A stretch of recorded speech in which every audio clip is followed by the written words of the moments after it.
Hi, you are listening to Scribble Talk, a podcast for bid and proposal professionals. My name is Bhaskar Sundaram, and with my co-host, Ashley Case, we will be sitting down with our industry veterans to share their stories, discuss their career, and learn how to make an impact in the industry. Today's guest is Jeff Leitner. Jeff has 30 years of experience supporting proposals, capture, and business development across the public sector. Currently Vice President of Consulting for Red Team Consulting, he leads the company's proposal, capture, and growth strategy consulting practice, working with Red Team's clients and consultants. He also leads the company's proposal best practices and develops and delivers proposal training. Jeff earned his Bachelor of Science in Aerospace Engineering from the University of Michigan, so he's literally a rocket scientist. He is active in the Colorado chapter of APMP and regularly presents at APMP conferences and delivers webinars to APMP members. Jeff is known for his dry, witty humor. In his spare time, he enjoys spending time with his 2 teenage children and passionately protesting against environmental destruction, civil rights injustices, animal cruelty, and gun culture. Welcome, Jeff, to Scribble Talk. Great to have you with us.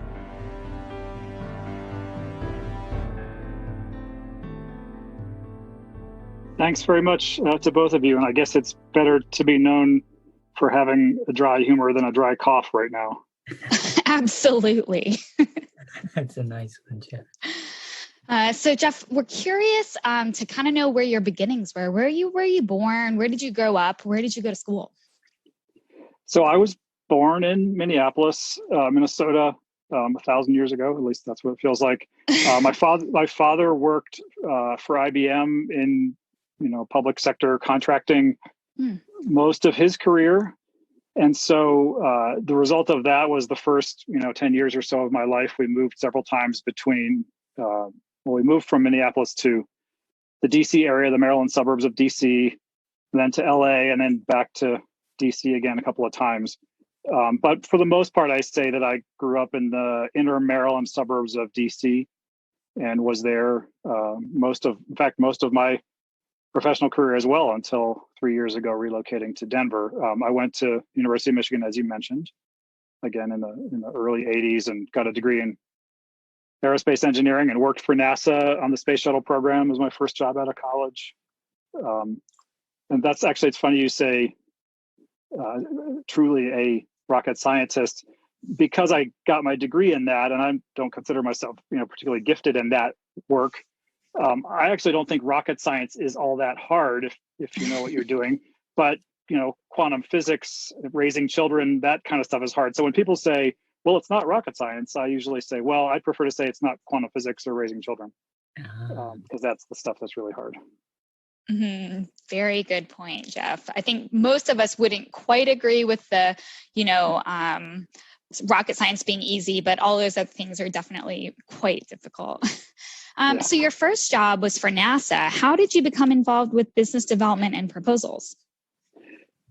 I was doing really interesting, cool stuff, working for NASA as a government employee, like I said, working on the space shuttle program, and then doing some kind of advanced programs work with NASA after I stopped working on the shuttle program for a little while and worked on manned Mars missions, which in the mid 80s was pretty far thinking. It was pretty interesting, but typical young in my career kind of person. I was curious to know what else was out there in the world. I was living in Houston, working for NASA at the time. I wasn't a huge fan of living in Houston, and so I decided to leave there and go work. In fact, I went to work for IBM at the time. My dad was working there as well.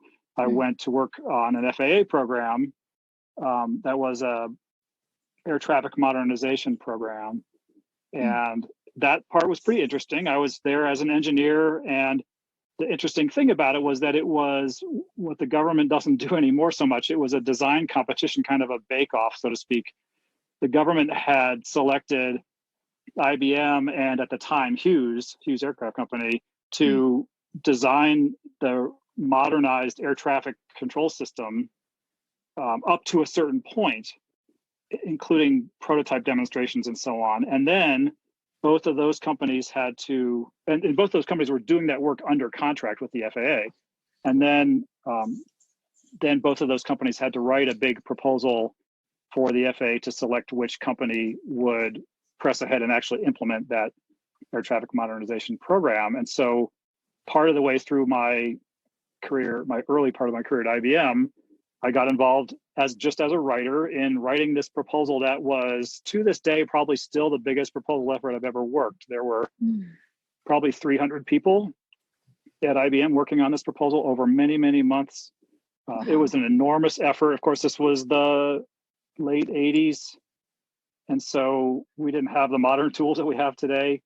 Things were up on the wall, and we didn't have modern desktop publishing so much. It was an interesting experience. I was there just writing one particular proposal section for a long period of time. And somehow I discovered that I wasn't terrible at it. And so like in probably a questionable moment of judgment, I decided to actually go into proposals as a career. And that's where I've been most of the time since then.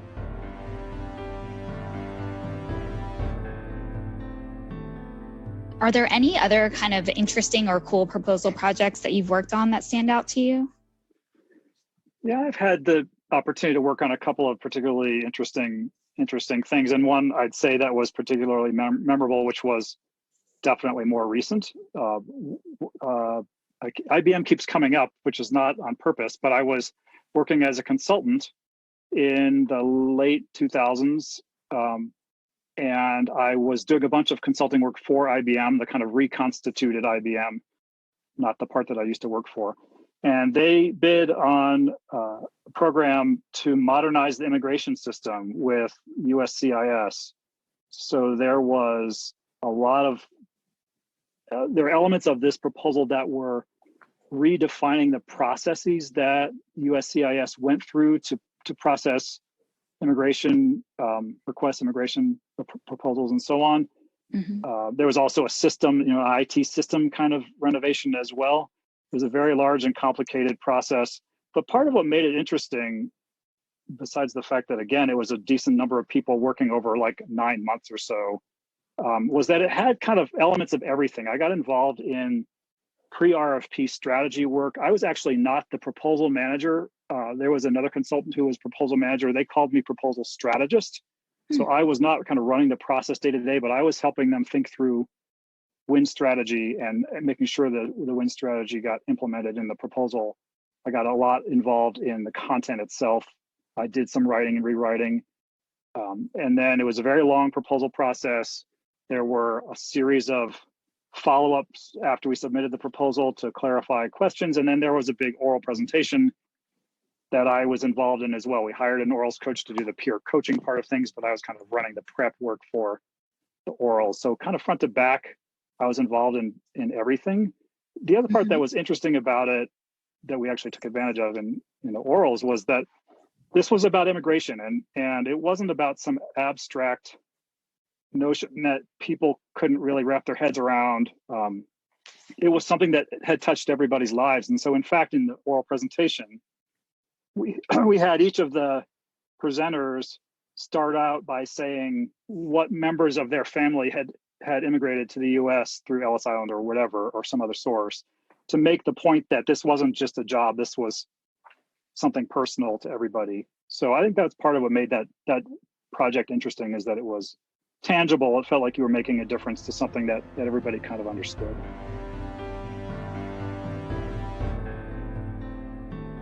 Yeah, absolutely. One of those topics that isn't rocket science, right? And it's something that everyone can relate to and definitely understand.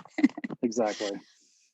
So we've learned a little bit about you already in these first few minutes, your rocket science background and some of the cool NASA projects that you've worked on. Are there 3 things that not many people know about you, Jeff, that you share with us? That's interesting. Well, some people know that, and you could kind of tell by one of the things you mentioned about me in the intro, being animal protection. In the early 2000s, the year 2000, I kind of burned out from working proposals. I'd been working as a consultant, independent consultant at the time. And I think probably a lot of us who have been doing this work for a while get to a point where we say, I never want to do this again, or at least I need to take a break. And so I took a break from working proposals in 2000, and I went to work for a small animal rights nonprofit in the inner suburb of DC, in the Maryland suburbs, and did work that was more aligned with my passion, not doing the work to make much money. I was making less than I made first job out of college, but working on interesting stuff, including lobbying, both at the state level and federal level as well, on issues related to animal protection, working with a bunch of people who are very different from the kind of people we tend to work with when we go to, work on DoD proposals and so on. Yeah. That was interesting. And it was through that work actually that I decided to become vegan. So I've been vegan for 20 years. I think people who know me well know that. But yeah.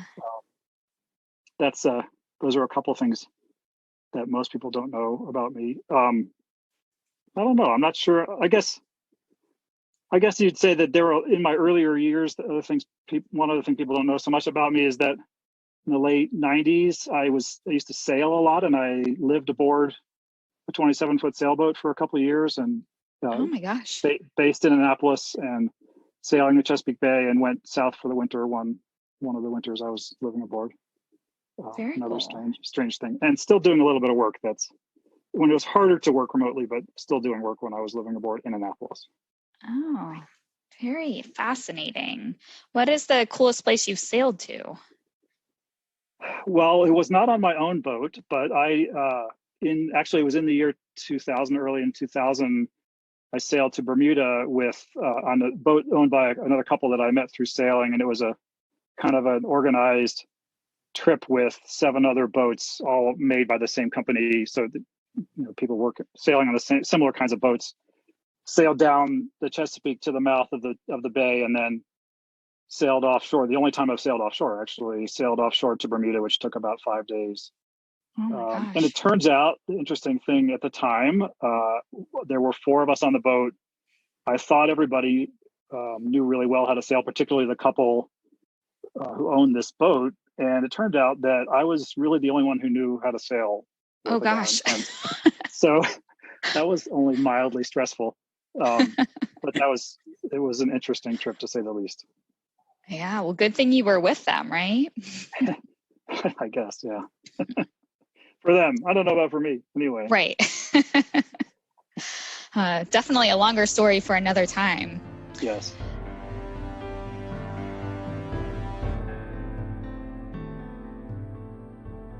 So that was a really cool journey. We're interested to hear about your journey that led you to become the VP of Consulting for Red Team Consulting. I have known Red Team for probably 12 of the 15, or I guess now 16 years that Red Team has been in existence. Initially by being a client of Red Team's. When I've run proposal organizations, I've hired consultants through Red Team Consulting, as well as other sources, obviously. And I've just gotten to know the company pretty well over the years. And they always struck me as the right kind of proposal consulting company, in the sense that there are companies out there that can find a resume for any kind of person you would imagine you wanted on a proposal. So I remember running a proposal organization for a large company, and the capture managers came to me and said, we need to find someone who can write this proposal section. They need to have this particular experience with this particular part of the customer agency in this location and these sets of technical skills. And I went to this one very large consulting company, and they found a resume that matched everything, had all the right words on it. They didn't have any clue who that person was. They just did the sourcing and found the resume. We brought that person on to work on the proposal, and he failed pretty miserably.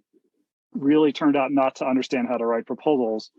And then there are companies that are sort of startup companies that are very good, usually, individual people who are quite good at what they do, and they've decided to create their own proposal company. And their challenge is scale. People go to them because of who they are individually, and they hire them as a consultant to manage a proposal because of who they are. But they want to scale their own company, and they don't have the resources to scale yet. So I feel like Red Team Consulting is in the middle. And one of the reasons that I really am proud to work here and why I came back to come here as an employee, I feel like we're small enough that we know who all of our consultants are and we know how to make the match between a company's culture and the leadership style of a consultant. But we're also big enough that we have the scale that if company needs help on any aspect of BD capture proposals, we have somebody on our team who can help them.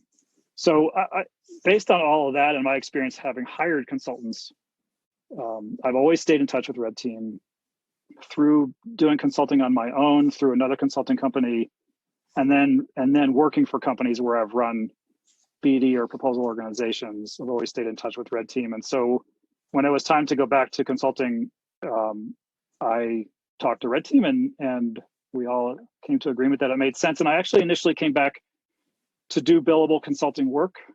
But then pretty quickly we decided that it made sense for me to take on this role that I'm in now, which is running, being responsible for all of our active proposal consulting projects, being a resource for our consultants to make sure they have everything they need to succeed, and being the point of contact for our clients who we're supporting if they need something else or need any help, or if the consultant that they're working with isn't doing what they need them to do. That's all part of my job now.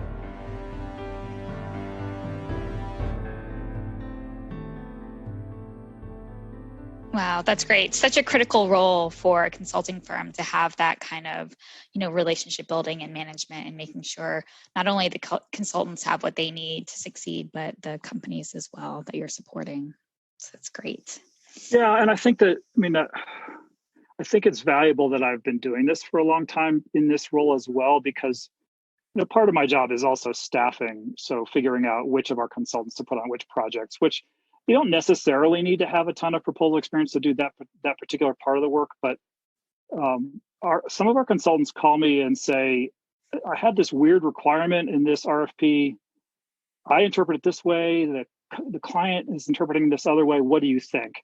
And because I've been doing this for a long time, I'm not always right, obviously, but at least it's another source that our consultants can go back to and say, they can talk to me, get my opinion, and then they can go to our clients and say, well, look, our VP of consulting looked at it and this is how he reads it. And sometimes I agree with our consultant, sometimes I don't, but the fact that I have been doing this for a little while, I think is useful to be in this role.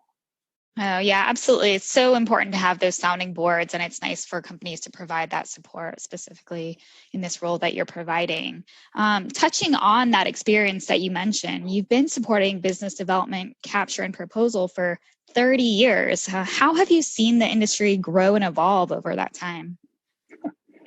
Gosh, I think about that sometimes. And, I mentioned my dad earlier.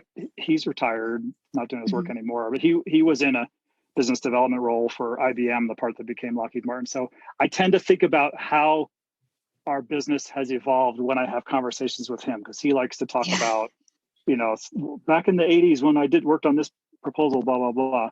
And it's really interesting to see that as much as we think things have changed a lot, they're really the basic fundamentals about how you grow a business in a competitive contracting world have not changed. The mechanics in the detail of how we do our jobs have changed. Obviously, the technology, the tools that we use to do our jobs are different and theoretically make us more efficient. I think price is, compared to 20 years ago, price is obviously a much bigger, more important factor, sometimes too important of a factor in the government selections. So we have to pay more attention to pricing strategy to some extent on everything we do. I think we're seeing oral presentations.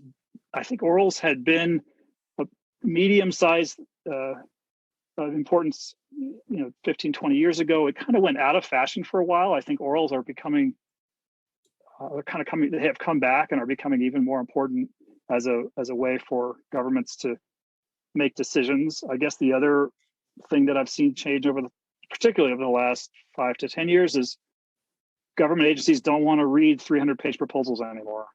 Yeah. So, with the exception of the $1 billion, where you're, or billion plus, whatever, where you're buying an aircraft carrier or something, governments want you to write less, even if the subject matter is more. Mm-hmm.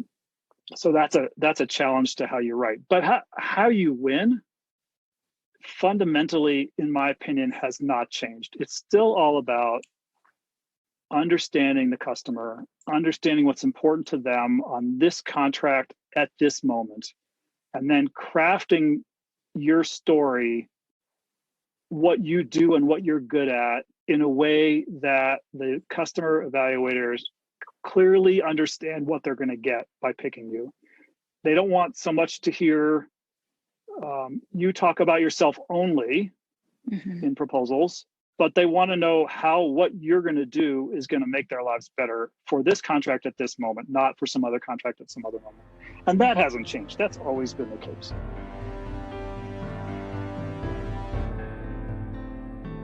So you've been involved in consulting in a couple different times throughout your career. What are the things that you like best and the things you like least about consulting?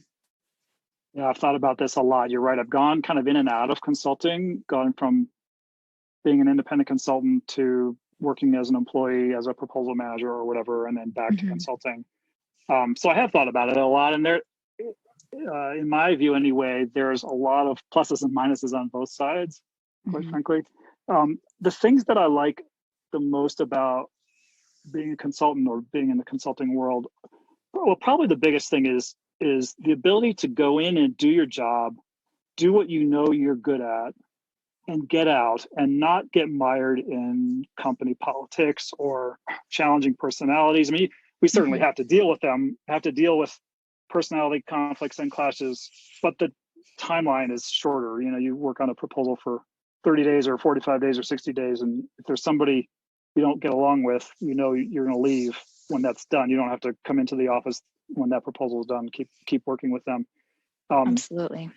And so like I say, that you really just get to go in and do what you know you're good at, make a difference, and get out. I think also about what's good about being a consultant is the variety of projects you get to work on. When you work for a company as an employee, as a proposal manager or writer or some other capture manager or some other role, you're pretty much limited to whatever that company does. Even if you work for a big company, you probably support only one part of it. And so you're only working on bids that are, agile software development or some specific thing.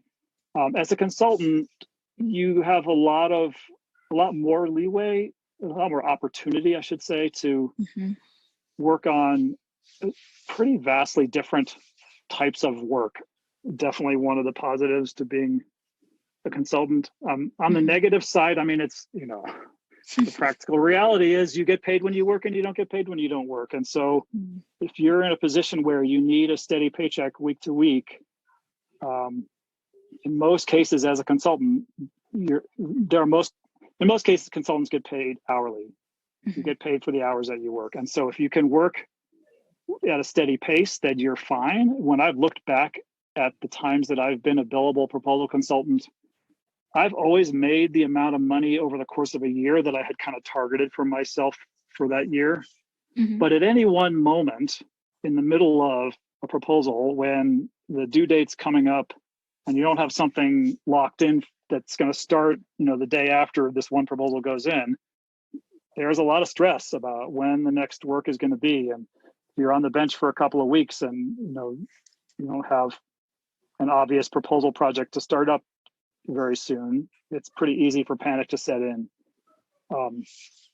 So you have to be much better as a consultant at managing your personal finances, managing the flow of cash in your life, and also dealing with the stress, the financial stress of that uncertainty and that kind of uneven flow of income. That's probably the biggest negative to being a consultant. I think for some people, another negative would be there are some people who really get value out of being a part of a company, of being able to build relationships over the long haul with colleagues, and want to be able to kind of go into the same place every day. That's a home office, so to speak, and see the same people, and have a place they can stay for a long time. And in that case, I'd say consulting is probably not the best thing for that kind of personality. That's not my personality, which is kind of why it fit pretty well for me. Mm-hmm.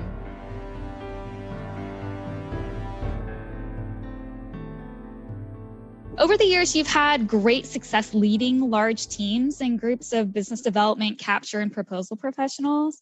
What are some of the qualities that you believe make a good leader?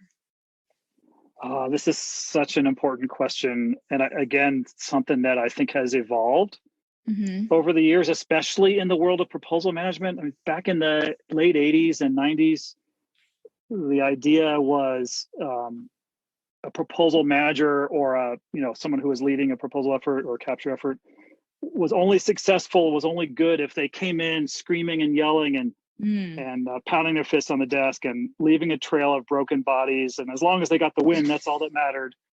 And that is just not, in my experience, not how to be successful as a leader these days. And when I think about leadership, when I've run proposal organizations, and I haven't run massive ones, it's like 30 people pretty much is the biggest.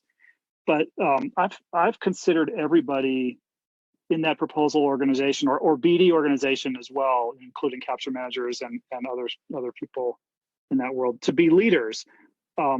People kind of think, well, if your title isn't manager or director, then you're not a leader. I think graphic artist is a leader, an editor is a leader, a desktop publisher is a leader, because they're the experts in what they do.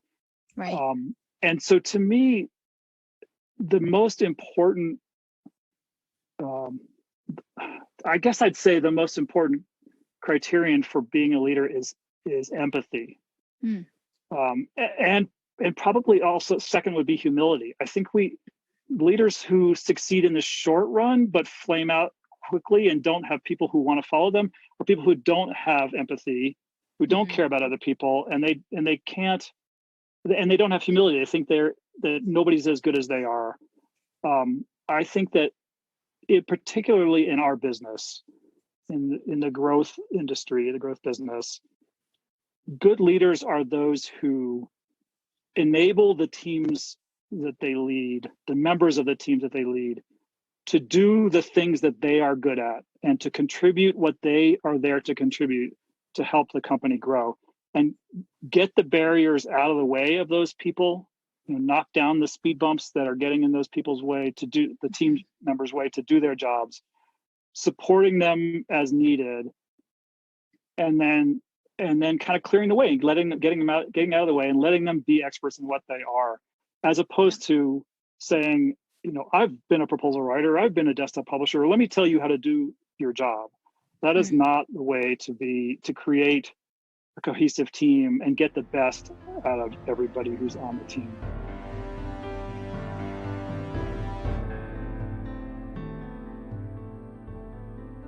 I think that was our last question. I think Bhaskar's going to take over with the surprise rapid fire questions round now. Okay. All right. Jeff, that was very, very thought-provoking, Jeff. Thank you. Let's move into the soft side, Jeff, as Ashley pointed off, starting from some of the things that you mentioned. If you were a captain of a pirate ship, what would your name be to your ship, and what would be your title? My name would probably be Captain Softy or something, because we were talking about leadership earlier. If I were on a pirate ship, I would not be making people walk the plank. I'd be, trying to build bridges and make peace. And the name of the ship, Jeff? Gosh. Because I used to sail a lot, this is like taking my mind down entirely other directions you probably had not intended. But I don't know. I'd say it'd probably be the Peacemaker. Nice. Softy and Peacemaker. Sounds great. Right. What kind of secret society would you like to start? It's funny because we talk about social distancing now, and I'm more of a fan of anti-social distancing. People who know me would agree with that.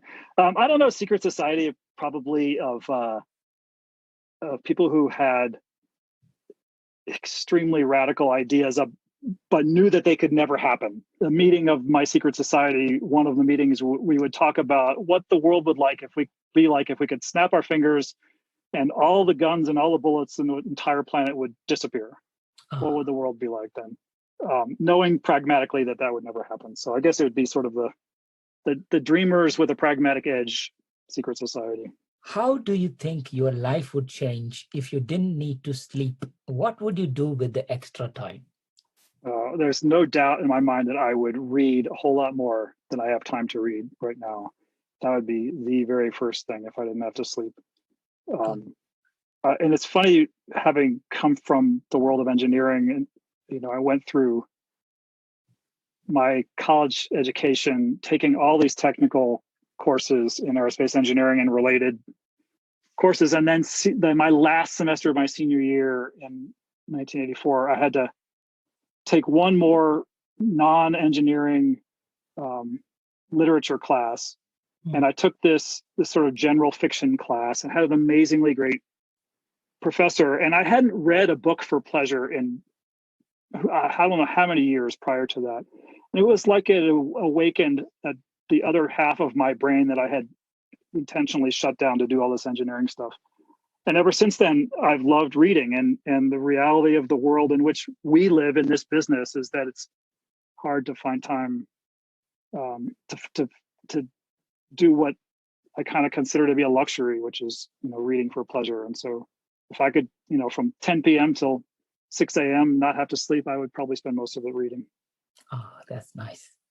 So if you could have a complete knowledge of any 5 things, what would you want to know?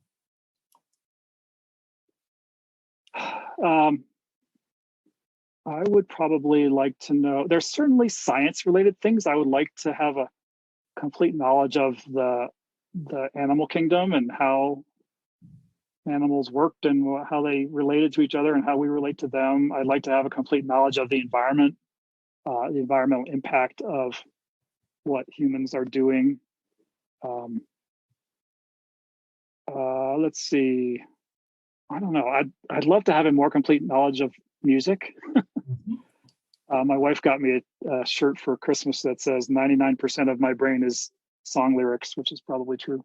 Oh, really? But I certainly don't know enough. So I'd love to have a complete knowledge of the world of music. That's probably true about literature as well. I'd love to have a complete knowledge of the world of literature. And then, I'm tempted to say history, but not particularly history. Probably I feel like the world of civil rights and the struggle for civil rights and the history of discrimination around the world, not just in this country. It's something I care passionately about, but I don't have a complete understanding of. I'd probably be my 5th thing, is to have a complete understanding of the history and the deep story behind our history of discrimination and how we can solve it and how we can get to more equitable society.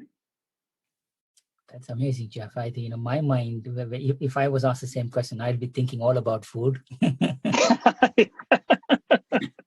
Yes. Well, I'll have to say, being at home, even though I work from home normally, for some reason, since everybody's working from home now, I'm just like everybody else. I've probably doubled my calorie intake on a given day. It's really not good. That's great. So if you were invisible for 12 hours, just 12 hours, what would you do?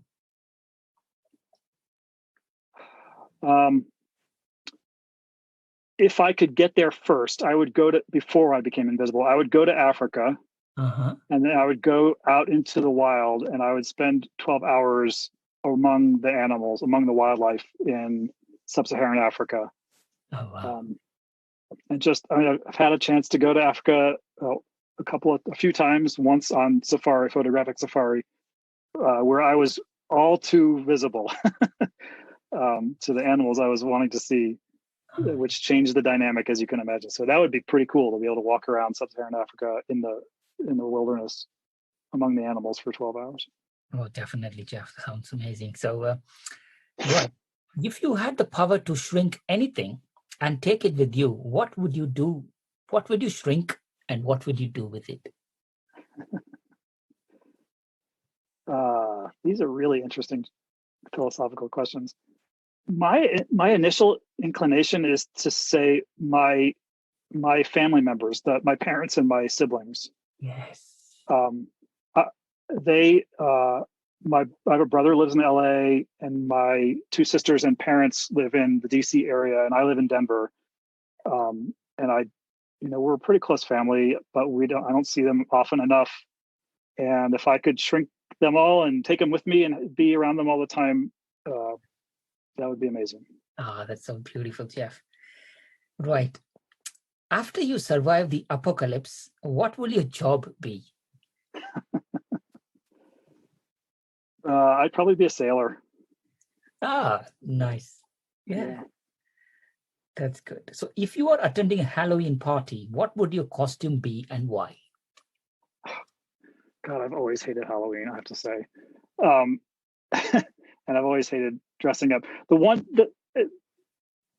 I'll answer this by saying like the most memorable time that I went to a Halloween party dressed up, which has probably only happened 3 times in my life. I went one time to a party with a good friend of mine. I was probably around 30, in my young 30s at the time. And I was dressed as a dolphin caught in a tuna net. So always have to make a political statement, you know what I mean? Yeah, as a disclaimer. That's exactly. What's the funniest movie you have ever seen? I really like My Cousin Vinny for comedy. And probably Monty Python and the Holy Grail, which ages me a bit. That's good. So if you could be any male or even female sports star, what would you be? Sorry, who would you be? I think about people like Colin Kaepernick right now, who, was obviously is unfortunately not playing right now, but was quite a star, led his team to the Super Bowl, but stood up for what he believed in and continues to stand up for what he believes in, even though it means the loss of his livelihood, for causes outside of his control. That's probably my answer, I guess. Yeah. If you were stranded on a desert island, what 3 items would you take with you? Some source of music, whatever that means. And by the way, speaking of that, because I listen to music all the time, and my tastes run to classic rock, I have in my Apple Music collection a podcast of desert island discs. So I thought about this specific question. I have a list of the 12. If I could be on an island with only 12 albums, what would they be? I have those listed out, and I also have 12 songs. It had to be 12 songs. Anyway, so that's one source of music. I certainly would bring, if I had to, it's however many books I would count as one item would be, books to read. And what else? Gosh, I don't know that I need anything more than that. I think that's good. Really? Music and books. I mean, of course, so I'm assuming that I have to be there by myself, right? So I can't, because I would obviously say my wife and my family, but that seems like cheating to me. Yes, that's good. Okay. So, right. So if you had to choose a completely new profession, what would you pick? Well, I had a chance a few years ago, I was working for a company to run the business development team for a company doing international development contracting for USAID. And it was really a great opportunity to put what I knew how to do, kind of BD capture proposals, to work for something that I cared passionately about, global development. And so I think if I were changing careers, could snap my fingers and go into something different, it would be to do some some kind of global development work, probably related to the environment, working with, developing countries and developing communities on building sustainable environmental solutions. Wow, that's a very powerful one, Jeff. So yes, I'm sure you will find time to do your passion. I hope so. Definitely. So what's the most interesting thing that you have read or seen this week or in this month? Gosh, well, like I said, I have not had much time to read lately. Okay. I do listen to political-oriented podcasts. And so I think, I listened to a podcast just this morning, in fact, about the economic impact of the pandemic and what it means to come out of, what it's likely to mean to come out of that, out of the economic crisis part of the pandemic crisis. And there were some ideas that I hadn't really thought about from, it was Lawrence Summers who was interviewed on this podcast, who was involved in the Obama administration and other positions, is now at Harvard. And he was talking about sort of comparing our economy right now to a town that is a resort town, someplace on Cape Cod, for example, I think is where he lives, where every winter there's a huge economic downturn. Everybody expects it because the economy is based on tourism in the spring, summer, and fall. And somehow when the spring rolls around again after a winter, the economy comes roaring back just like always. And it was an optimistic view of the potential for our economic recovery from this pandemic, that to see what we're going through now, kind of akin to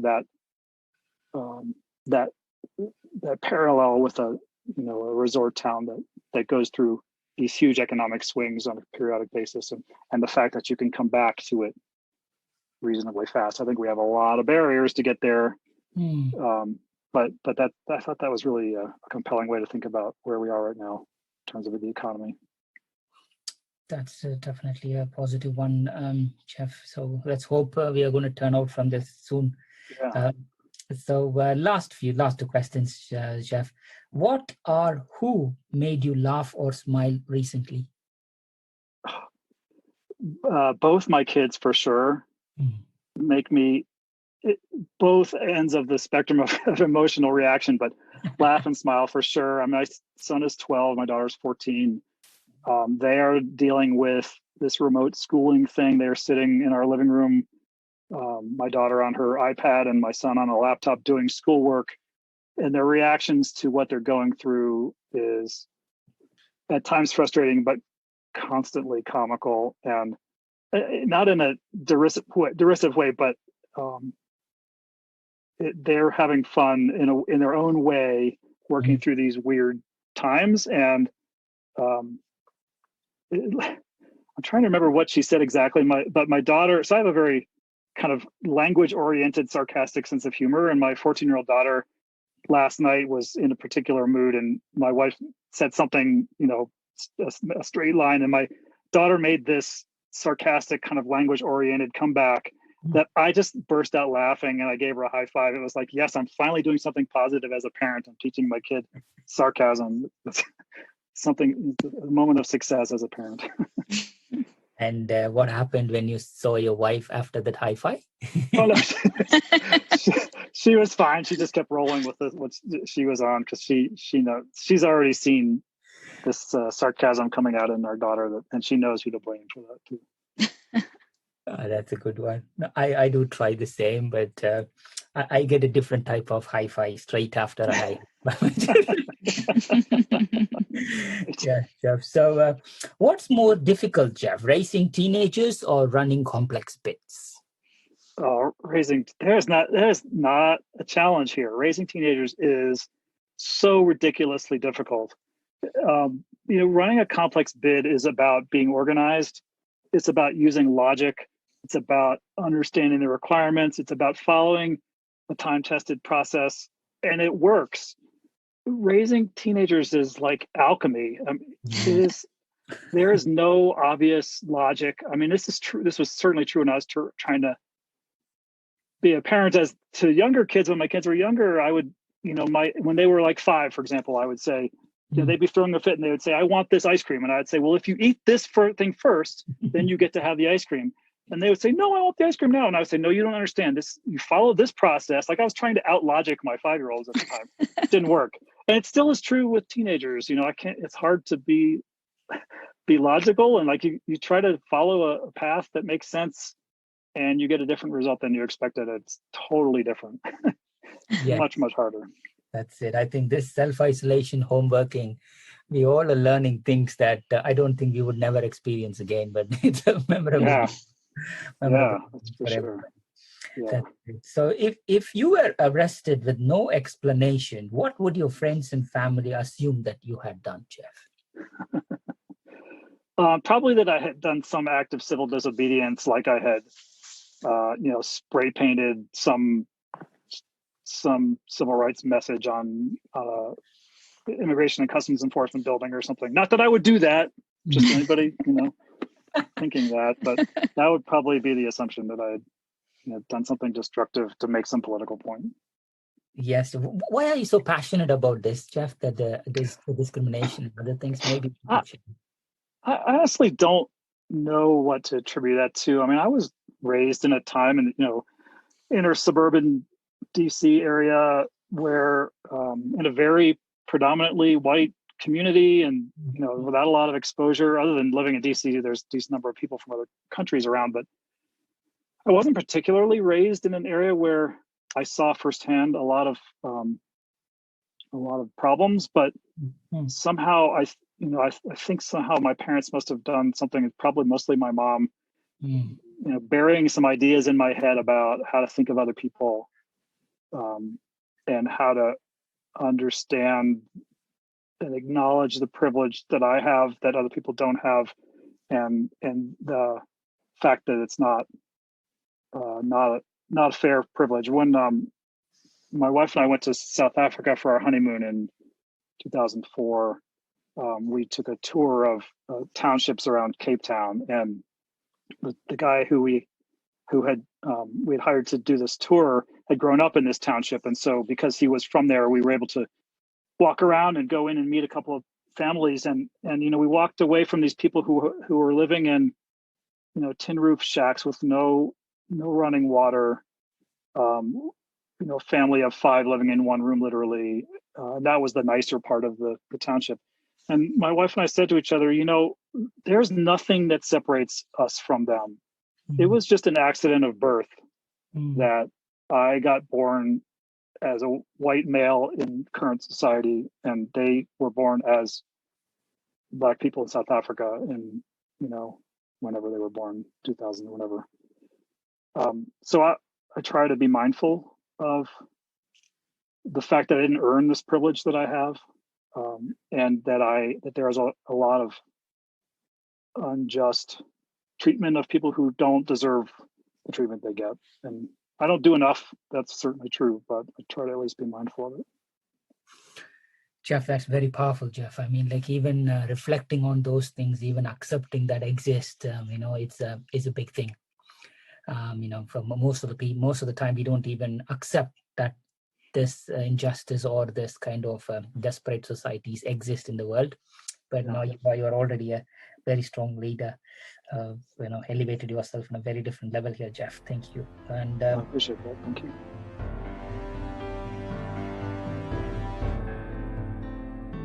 Jeff, what have you observed lately that reminded you that people are good? I think it's probably the extent to which people are staying at home and social distancing. There's no, we're not living in a society where if you go out of your house, you're going to get arrested, right? We have not been constrained to our own houses by law. And yet, when I take the dogs out for a walk, for example, or go, get exercise with a walk or something, people are very mindful of staying away from each other. If on the few times I've had to go to the store, most people are taking social distancing seriously, Mm. and they're not being held to do that, by the law or by fear of being thrown in jail. They're doing it because they understand what's happening, and it's the right thing to do to protect each other. Mm. Mm. So that's heartening that at this kind of national scale, well, obviously with pockets where it's not happening, but essentially a national scale, we're all doing things that are really putting ourselves out to help each other and to kind of make a difference at a large national scale. I think that's pretty cool. Definitely, Jeff. That's definitely so. Jeff, you have a beautiful family, parents, and you already mentioned who you'd like to take with you. Looking back, Jeff, who are the most influential people in your life and career? For sure, it's my parents. There's no doubt over the long haul of my life. Mm. I mentioned that my father was in this business since basically I was old enough to have any clue what he was doing.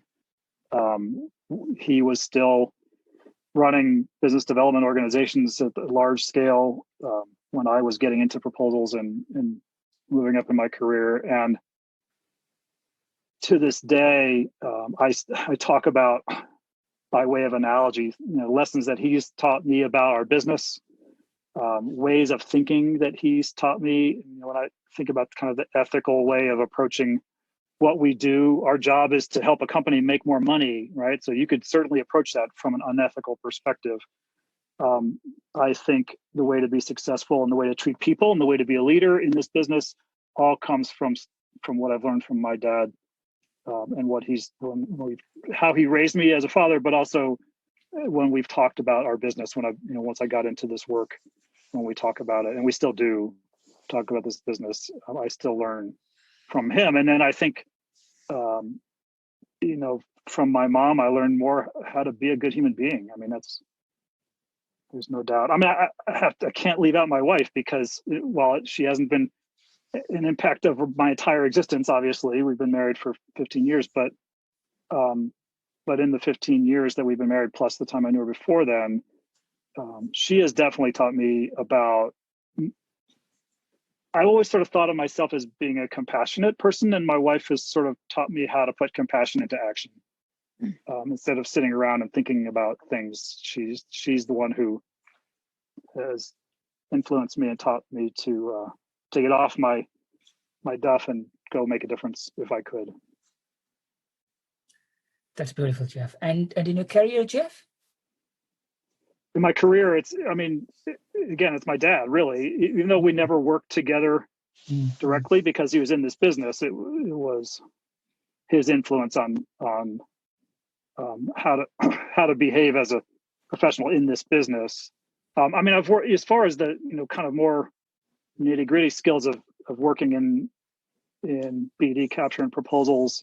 There have been a few people I've worked with over the years, a couple of capture managers, for example, who I felt like did things the right way. And I don't mean like mechanically the right way. I mean their approach to being a human being in that job, and how they were creating success by being the right kind of leader. Not mechanically how they executed something, but how they were in relation to other people. Not sure that I could name anybody specifically. I mean, there's a couple of people come to mind, but there have been a few people I've had the good luck to work with and work for who have set an example of how to be a human being in this business that I take a lot of lessons from. That's brilliant, Jeff. So I think you have received a lot of great advice from your parents and the people around you. What one advice, Jeff, that you would give someone wanting to pursue a similar career as you? Well, I think it's to stay humble and always be learning. I think it really is always be learning. If you want to have success in this business, and if you want to be a leader in this business, you can't assume that your way is the right way to do it for now and in perpetuity.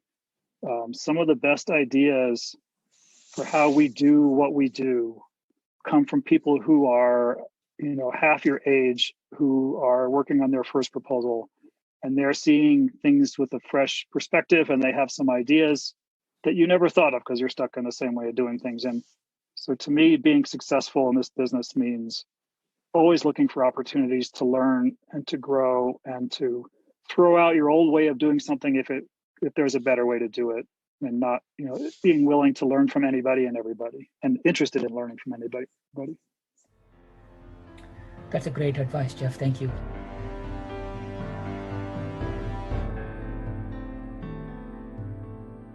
Yeah, Jeff, it's been so amazing hearing about your journey and all of the different experiences that have influenced you and the person you are and the leader that you've become. If you could go back and give your younger self any piece of advice, what would you tell your younger self? I think it would probably be to work for things where I'm passionate, for which I have passion. Yeah. And let the money come later, or let the money come as a secondary thing. Don't just do work because it's the best way to make a living, but do work because there's a passion, and it's a passion that can keep you going through good times and bad. That can, at the end of each day, you can feel like you're making a difference to something that matters to you. I'm not sure I've always done that in my career, to be honest. Yeah, no, that's a great point. And I think some of us don't always put that first, and we think about the money before we think about the passion. And, we'll really have a better quality of life if we're passionate about what we do. It won't feel so much like work. So that's great, great advice. Right. You've accomplished so much over the years. Are there any particular accomplishments that you're the most proud of?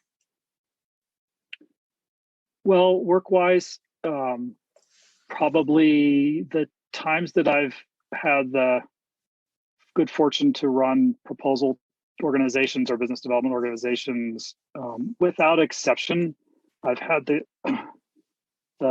good fortune to work with some really amazing teams and really amazing individual people. And I think as an accomplishment of mine, it would be to have done the best I could to be the kind of leader of those teams that I thought was the right way to be. There were, I don't know if this is evidence of that or not, but there are several people who worked for me in the first one or two proposal organizations I worked for, who ended up working for me in 2 or 3 other places, which I think, it's great fortune for me because I loved working with those people. But I'd like to believe that, that means I didn't do such a horrible job that they ran screaming from me. So maybe that's a good thing. I suppose personally, my kids are 12 and 14. I haven't killed them yet. That's a pretty good accomplishment for me, as far as I'm concerned. That's probably good for personal. Absolutely. Those are 2 very great accomplishments. And it always is a good sign if people come back and want to work for you multiple times that, you are a great leader and you're accomplishing those things that you want to achieve. And you can tell, people who have worked for you, like the Kevin Sottais of the world, they carry on those same goals for leadership and the empathy and the humility. So you're really making your mark, and you can tell that with your leadership. So it's amazing. I appreciate that. Well, our last one for you, Jeff, is what's one thing that you're looking forward to in the future? I think I would answer this separately for work and for kind of personal life. So work-wise, looking forward to in the future, I'm really looking forward to helping Red Team Consulting grow and be even more successful, and sticking around with this family, this team, this company that it really feels like a family, but I also feel like we're doing things right in our business. And so I'm really excited about seeing what good things Red Team Consulting can do to help our community as we continue to grow.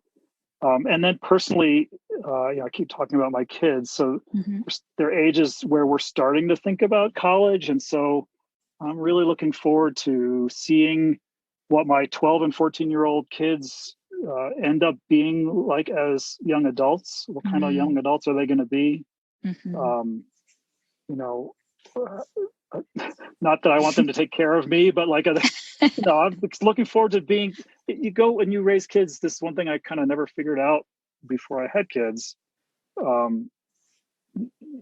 You go from one kind of relationship when they're very young to there's sort of a turning point where you start to be able to relate to them as human beings one-on-one, as opposed to sort of parent-child.